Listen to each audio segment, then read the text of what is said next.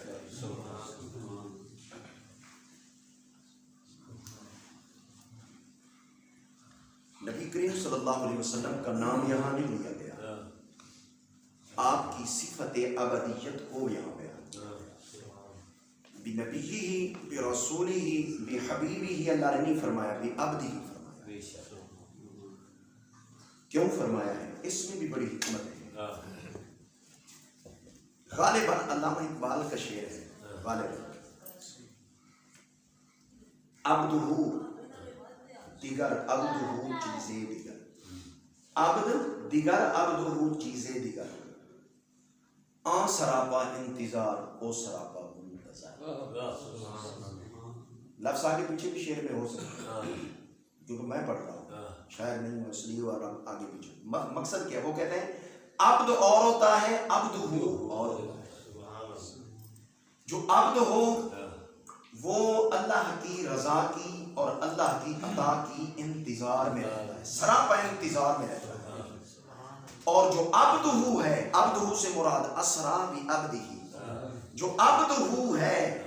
جس کی اللہ رب العزت نے اپنی ذات کی طرف اس کی نسبت کر کے میرا بندہ عبد اپنے بندے کو اللہ نے یوں نہیں فرمایا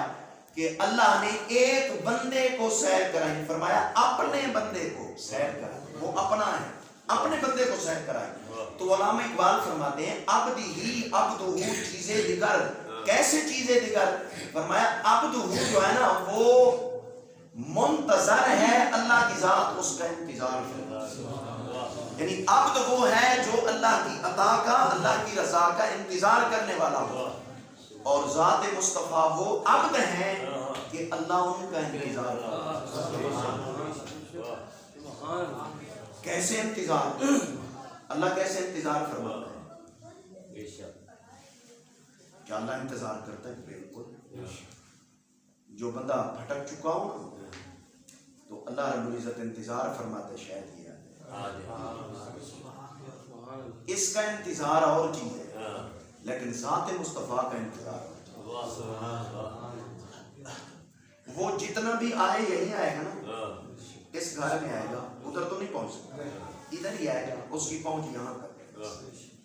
تو ذات مصطفیٰ صلی اللہ علیہ وسلم اللہ کے وہ عبد ہیں کہ اللہ نے اپنی طرف ان کی نسبت فرما کے پھر خود انتظار کیا ہے اور جبریل کے ذریعے بلایا۔ اللہ رب العزت نے نبی کریم صلی اللہ علیہ وسلم کو یہ معراج کیوں کرایا؟ اس کی کئی حکمتیں علماء نے بیان کی، ان حکمتوں میں سے ایک حکمت یہ بھی ہے نبی کریم صلی اللہ علیہ وسلم پر جو وحی ہوئی ہے نا وہ 8 طریقوں سے، نبی علیہ السلام پر جو وحی اتری ہے وہ 8 طریقوں سے اتری، 7 مکمل تھے، ایک رہتا تھا۔ وہ ایک کیا تھا؟ ایک طریقہ یہ ہے کہ اللہ رب العزت اپنے حبیب صلی اللہ علیہ وسلم پر وحی اس طریقے سے فرمائے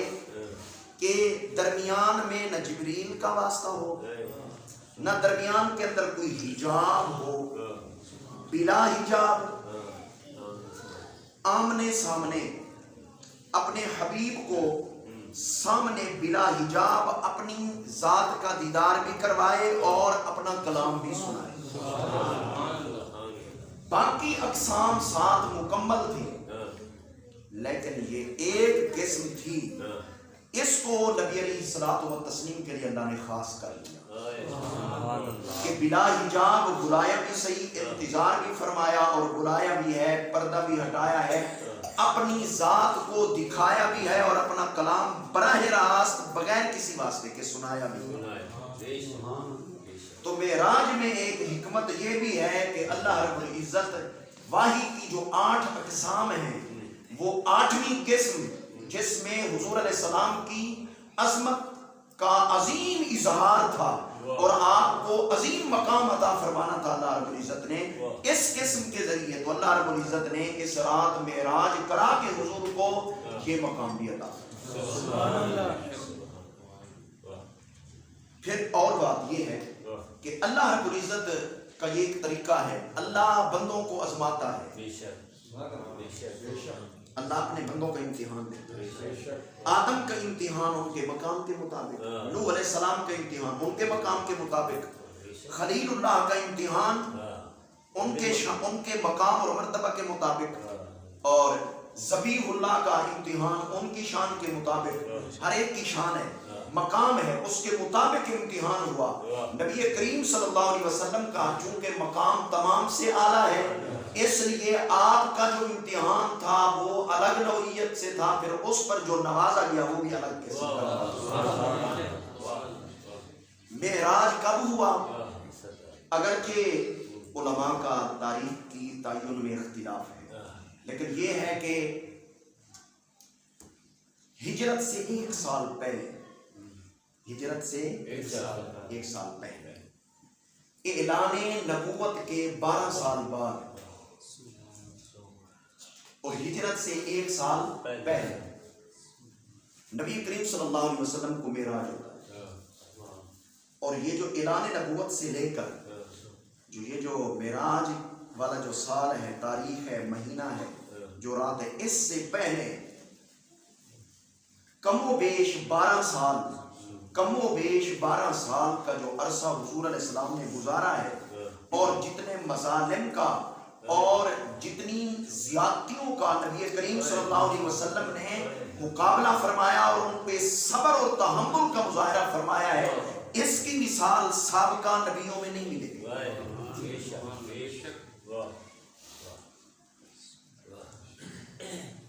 بڑی بڑی صعوبتیں آپ نے برداشت فرمائی، لیکن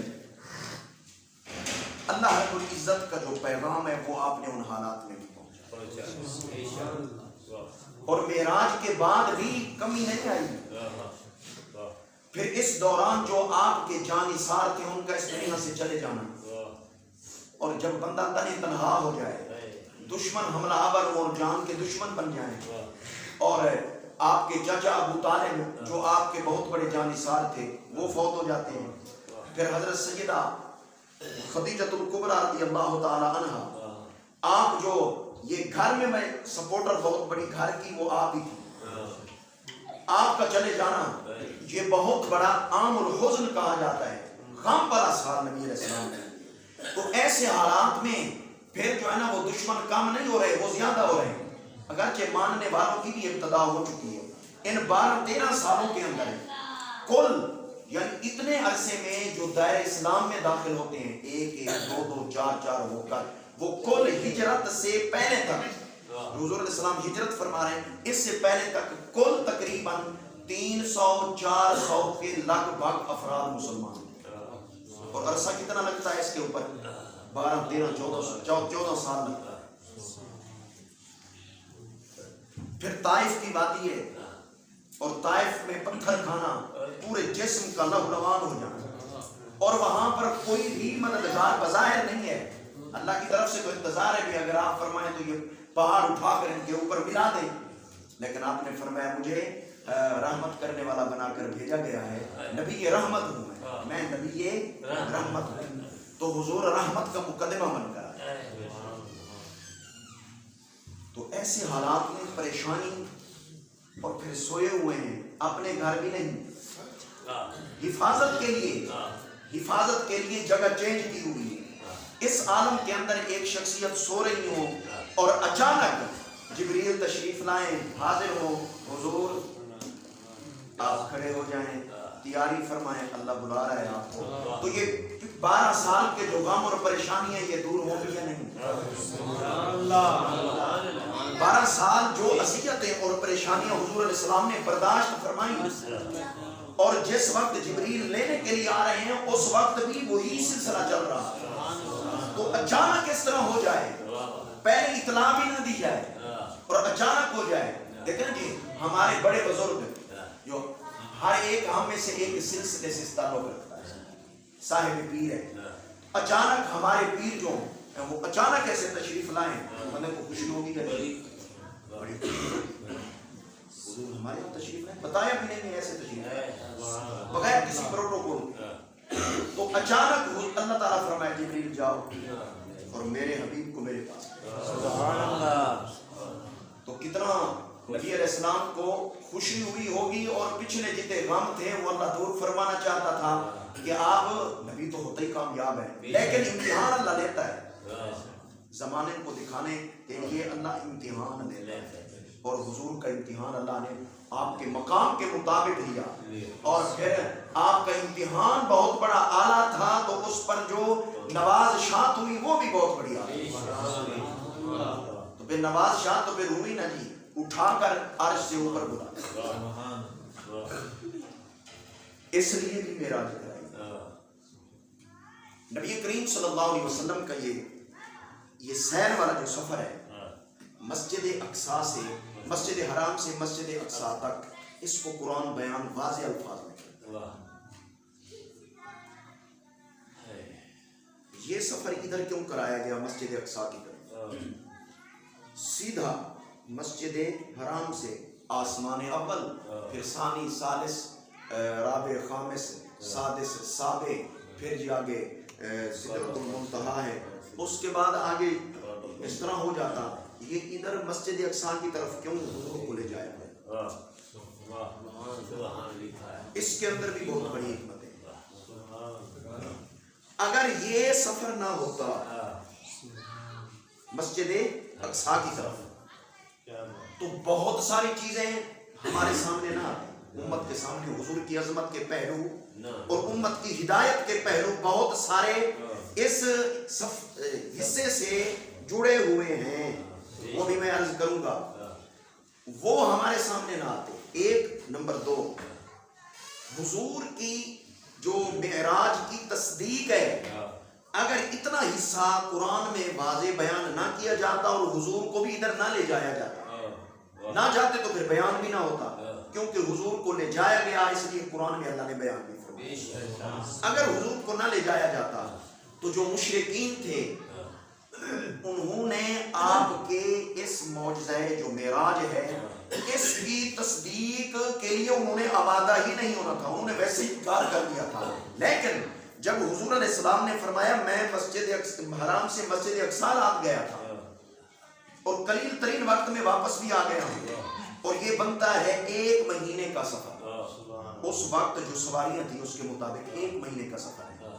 یہ 1 مہینے کا سفر اور راتوں رات یہ ہو کر واپس بھی آ گئے. اس سے پہلے تو یہ کبھی گئے ہی نہیں، یہ سفر آپ نے پہلے کیا ہی نہیں تھا. تو انہوں نے کہا نہیں یہ معذرت جھوٹ بولتے ہیں. تو اس پر اب ان کے پاس ایک طریقہ یہ تھا مطمئن ہونے کے، ان سے وہاں کے متعلق سوالات کریں کہ مسجد اقصیٰ کیسی ہے، اس کی دائیں طرف کیا ہے، اس کی بائیں طرف کیا ہے، پھر اس کے دروازے کتنے ہیں، اس کی کھڑکیاں کتنی ہیں، اس کا رنگ کیا ہے، کس طرح بنا ہوا ہے. اگر یہ واقعی دیکھ کر آئے تو بتا دیں گے، اگر نہیں تو ہمیں موقع ملے گا. یہ دیکھو ہم کہتے تھے نا یہ جھوٹ بولتا ہے، معاذ اللہ یہ جھوٹ بولتا ہے. تو ایک طریقہ تھا. تو اللہ رب العزت نے یہ سفر اس لیے کرایا کہ یہ جو مشرکین مکہ ہیں جب ان کے سامنے میرے حبیب بیان فرمائیں تو ہم ایک موقع ان کے لیے رکھ دیں کہ اگر وہ دیانت داری سے کام لیں اور وہ دشمنی سے کام نہ لیں، بغض و حسد سے کام نہ لیں، تو پھر وہ یہ سوال کریں کہ اگر آپ نے اتنے قلیل وقت میں 1 مہینے کا سفر ایک رات میں کر کے واپس بھی آ گئے تو پھر بتائیں کہ اس کا وہاں کا یہ ماحول کیسا تھا اور مسجد اقصیٰ کیسی تھی. اگر یہ پوچھیں گے اور میرے حضور جواب دے دیں گے تو پھر وہ سوچنے پہ مجبور ہو جائیں گے کہ یار پھر سچی پھر تو یہ صحیح بات ہے، ہمارے سوالوں کے جواب ٹھیک دے رہے ہیں، اور وہ پھر اس طرح ہوا بھی صحیح. یعنی ایک موقع دیا گیا، چاہے انہوں نے اس موقع کو ضائع کر دیا، لیکن موقع اللہ رب العزت نے دیا کہ شاید یہ مان لیں. تو یہ ایک تصدیق کا ایک موقع دینے کے لیے اللہ رب العزت نے اپنے حبیب کو مسجد حرام سے اوپر سیدھا نہیں بلکہ مسجد اقصی کی طرف سفر کرایا۔ نمبر 2، مسجد اقصی کی طرف اس لیے بھی سفر کرایا گیا کہ اللہ رب العزت کا ارادہ تھا، میں نے عالم ارواح میں اپنے نبیوں سے عہد لیا کہ جب وہ تشریف لائے نا تو ان پر ایمان بھی لانا ہے اور ان کی تصدیق بھی کرنی ہے۔ وہ عالم ارواح تھا اور وہ سارے اکٹھے تھے، تو اللہ رب العزت نے چاہا اس رات مسجد اقصی میں اپنے میں نبیوں کو اکٹھا کر دیتا ہوں اور پھر ادھر سے اپنے حبیب کو بھیج دیتا ہوں، تاکہ جو انہوں نے وہ عہد کیا تھا نا عالم ارواح کے اندر، وہ ان کا عہد ایک صورت میں یہاں پورا ہو۔ تو حضور وہاں تشریف لے گئے، اگر وہاں تشریف نہ لے جاتے تو پھر انبیاء بھی نہ آتے وہاں، پھر آپ کے پیچھے ان کو نماز پڑھنے کا شرف بھی حاصل نہ ہوتا۔ تو یہ شرف بھی ان کو دینا تھا کہ ایک نماز وہ آپ کے پیچھے بھی پڑھ لیں، اور یہ ایک ایسی نماز ہو کہ اس میں مقتدی بھی نبی اور امام بھی نبی، باقی کوئی اور ہے ہی نہیں، ماں سوا جبریل کے یا کچھ فرشتوں کے، باقی کوئی انسان اس میں شامل نہیں تھا۔ اللہ نے ایک موقع انبیاء کو یہ عطا فرما دیا کہ ان کو حضور کے پیچھے نماز پڑھنے کا شرف بھی عطا فرما دیا، اور آپ کو ان کا امام بننے کا جو ایک مقام اور عظمت اللہ نے رکھی تھی اس کا یہاں اظہار بھی ہو گیا، اور ساتھ ساتھ مشرکین مکہ کے لیے تصدیق کی ایک راہ بھی اللہ نے ہموار کی۔ نبی کریم صلی اللہ علیہ وسلم عشاء کی نماز پڑھ چکے، یہ اب حدیث چند احادیث کا خلاصہ عرض کر رہا ہوں۔ عشاء کی نماز، ابھی نمازیں فرض نہیں ہوئی، حضور نمازیں پہلے پڑھتے، نمازیں تو آج رات فرض ہوئی تھی، یعنی آج رات سے مراد یہ معراج والی رات اللہ نے فرض فرمائی اور آپ لے کر آئے 5 نمازیں، 50 میں 5، لیکن حضور یہ 5 نمازیں انہی اوقات میں پڑھیں۔ سبحان اللہ، نبی کو نمازوں سے اتنا پیار تھا، فرض بعد میں ہوئی ہیں پڑھ پہلے رہے۔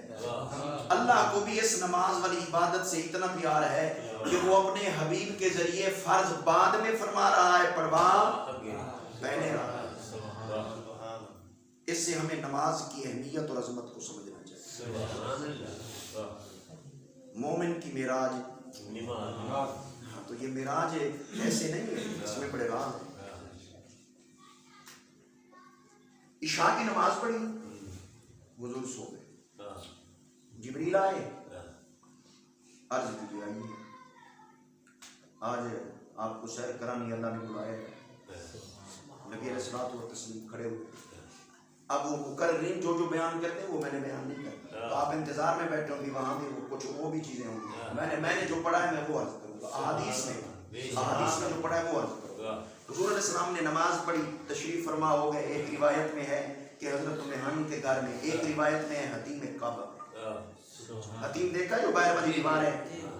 کمرے کے ساتھ، وہاں حضور تشریف فرما تھے۔ یہ بھی ہو سکتا ہے پہلے وہاں تھے پھر ادھر تشریف لائے ہوں، یہ بھی ہو سکتا ہے، دونوں روایتوں میں مطابقت یوں بھی ہو سکتی ہے، وہاں ہو یہاں ہو یہ کوئی مسئلہ نہیں ہے۔ نماز پڑھ گئی شاہ والی، وہاں تشریف لے گئے ہوں، پھر جیسے اللہ نے چاہا بیدار کر دیا اور پھر ادھر تشریف لے کے آئے ہوں، یا جبریل علیہ السلام ادھر لے کے آئے ہوں پھر ادھر جی حتیم میں تشریف لائیے،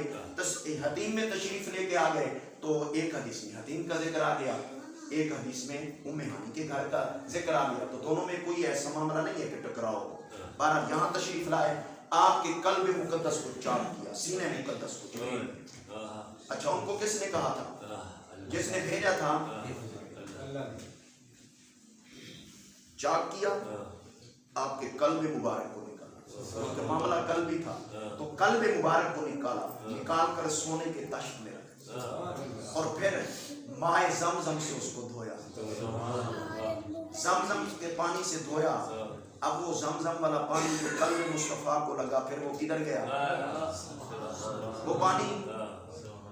کنویں میں ہے، یعنی اس ماء زمزم کو جیسے جبریل حضرت اسماعیل کی ایڑیوں کے لگنے کا شرف حاصل ہے، یہ جبریل کے پر لگنے کا شرف حاصل ہے،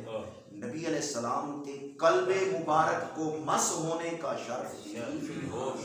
نعرہ تکبیر، نعرہ رسالہ، نعرہ تحقیق، نعرہ حیدری، نعرہ غوثیہ،